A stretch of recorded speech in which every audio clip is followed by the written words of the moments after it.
at some point in the 90s, driving down the A39 past Delabole. I think Delabole was the first or the second wind farm in Cornwall. And I remember thinking, first time I saw it, goodness me, that is ugly. And now I see these monstrosities off the Essex coast, off the North Kent coast.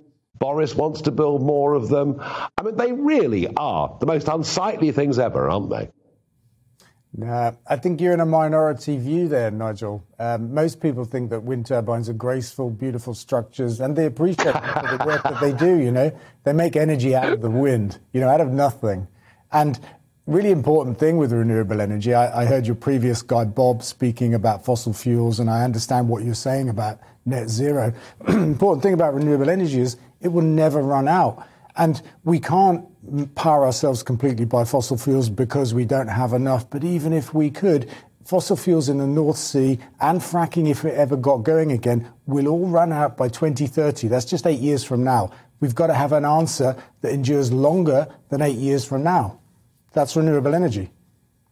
Yeah, I have to say, all the scare stories about energy resources running out have always proved to be wrong as we keep finding more and more energy. Look, you know, my argument on this is that the more we rely on wind energy, the more we need gas as a backup, because as you and I both know, we get periods of time when the wind just doesn't blow. So I'm not fighting you over this. I'm not arguing that wind doesn't have a role to play. But isn't the point about this, Dale, and this is what upsets people, we've had a situation here where, and you know this as well as I do, rich landowners being paid, in some cases, thousands of pounds every week just to have wind turbines on their land, and the bill for that being picked up by ordinary people. Isn't there something really immoral about that, and about the fact no one's ever been told the truth?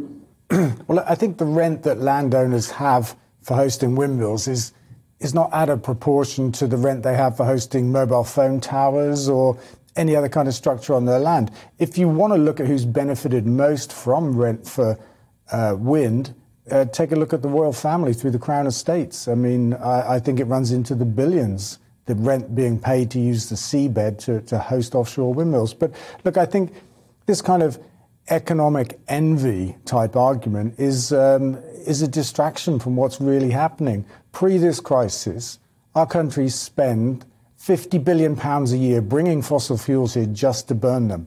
That's £1 billion a week.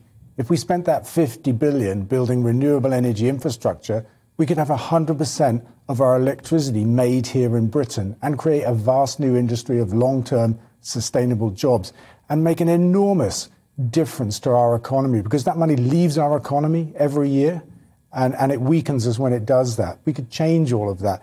I'm with you on the energy independence front. The thing is, we can't do it with fossil fuels, but we can do it with renewable energy.